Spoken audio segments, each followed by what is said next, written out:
Hola, hola, querido estudiantado. Bienvenidos a la radio informativa universitaria, la radio que informa y no desinforma. Hoy tendremos dos invitados de super lujo. El señor Víctor Vial.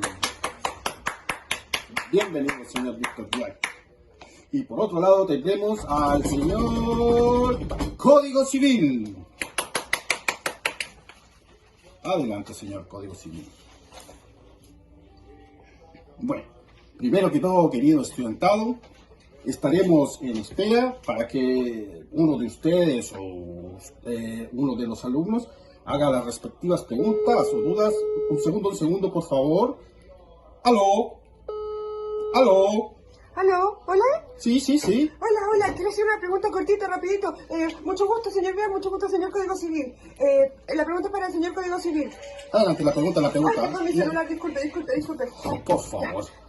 Señor Código Civil, ¿qué nos puede decir sobre el principio y fin de las personas y los atributos de la personalidad, obviamente? Esa es una pregunta. ¿Puedo hacer otra pregunta? Sí, adelante, Pero rápido. Ya. Para el señor Víctor Vial, ¿cuál sería su legado frente al acto jurídico y sus respectivos vicios? Muy bien. Muchas gracias, un saludo a mi mamá y a toda mi compañera de la universidad. Gracias. Suele pasar en nuestro programa. Bueno, primero que todo, muchas gracias, mi querido Martillo, por la invitación. Saludo a todo el estudiantado.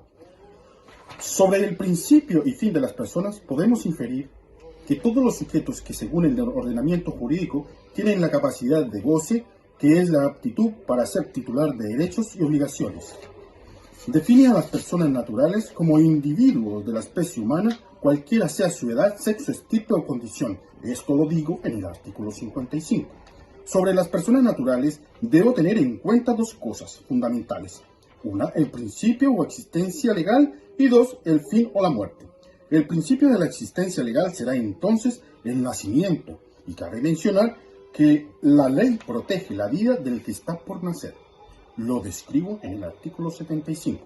Con relación al fin y a la muerte, los defino como natural o presunta, donde natural entiendo la pérdida de funciones vitales y pérdida de las funciones encefálicas. En la muerte presunta, mi propuesta es que sea declarada por un juez siguiendo la ley. Esto es importante por la transmisión de bienes, disolución del matrimonio, término de ciertos contratos, entre otras. Esta parte de mi legado me interesa que les quede claro, mis queridos alumnos.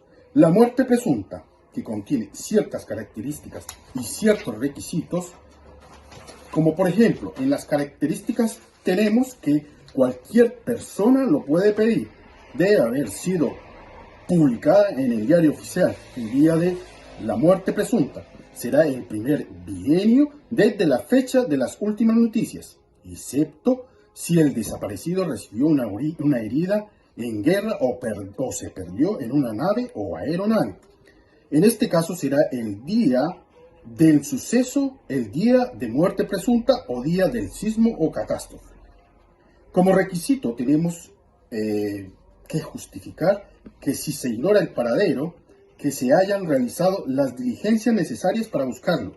Por ejemplo, citaciones, que desde la fecha de las últimas noticias sobre él hayan transcurrido al menos 5 años. En el periodo de la muerte presunta se debe considerar la posesión provisoria de bienes del desaparecido, de manera que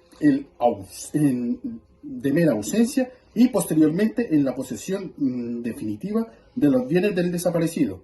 En relación a los atributos de la personalidad, mi querido Martillo, debo confesar que ustedes, los alumnos, pasan algunas veces por impertinentes, y dado el tiempo tan acotado que tengo, solo te mencionaré cuáles son.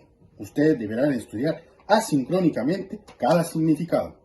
Son entonces la capacidad de goce, la nacionalidad, el nombre, el estado civil, el domicilio, el patrimonio y los derechos de la personalidad. Muchas gracias, Martillo, por la invitación. Muchas gracias, Martillo, por la invitación. Mi querida alumna, como requisitos del acto jurídico podríamos definirlo en dos grandes grupos que a su vez tendrán distintos factores que deben complementar. Requisitos de la existencia y requisitos de validez. Los requisitos de la existencia son indispensables para que el acto jurídico nazca a la vida del derecho. Si estos faltan, el acto jurídico es inexistente y no producirá efecto alguno. Estos requisitos serán entonces la voluntad, el objeto, la causa y las solemnidades requeridas para la existencia. Por otra parte, tenemos entonces los requisitos de validez, que son necesarios para que el acto jurídico tenga una vida sana y produzca efectos jurídicos de forma estable. Cabe recordar que la omisión no impide el nacimiento del acto jurídico, pero queda expuesto a invalidarse. Los requisitos en este caso son voluntad exenta de vicios, objeto lícito, causa lícita y la capacidad.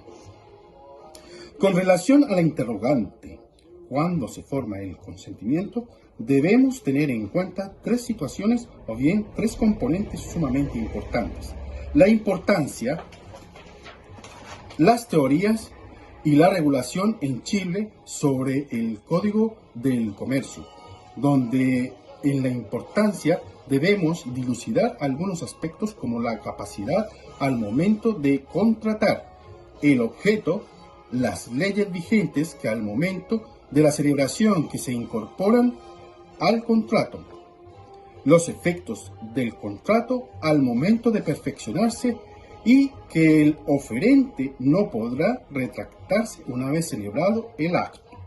Posteriormente tendremos las teorías de declaración, de expedición, de recepción y conocimiento. Con relación al Código del Comercio no haremos referencia, puesto que no es materia que esté a mi alcance y tampoco en relación a mis conocimientos, y creo que tampoco está en la materia entregada. Con relación a los vicios del consentimiento, podemos inferir que son hechos o circunstancias que impiden que el consentimiento sea expresado de manera libre.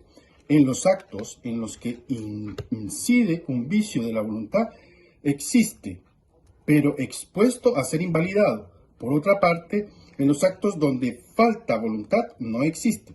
Será entonces los vicios, el error, la fuerza y el dolo.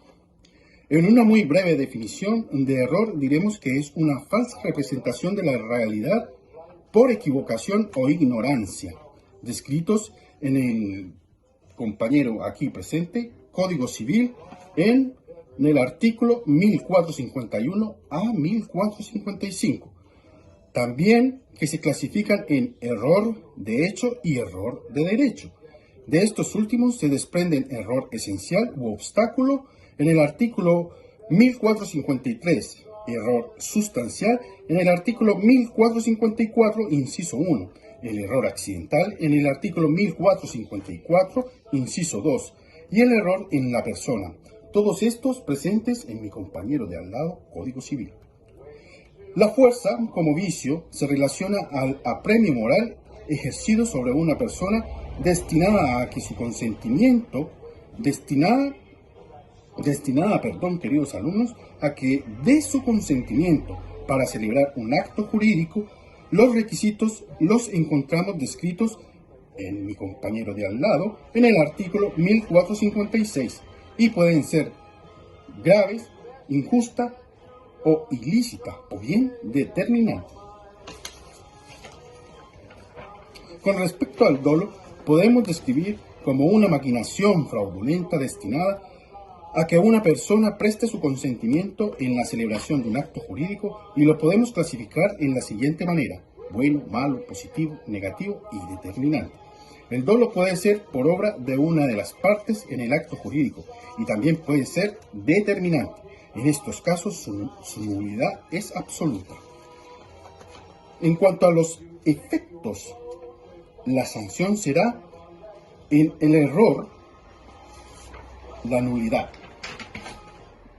Perdón, queridos alumnos, en el error será la nulidad relativa. En el caso de la fuerza, también como en el anterior, será nulidad relativa. Cabe mencionar que la fuerza puede provenir de una de las partes o de un tercero. En el caso del dolo habrá que diferenciar puesto que dependiendo de este será sancionado con nulidad relativa o bien con nulidad absoluta. Muchas gracias, señor Vial. Bueno, querido estudiantado, nos despedimos entonces dándole un fuerte agradecimiento al señor Código Civil y al señor Vial.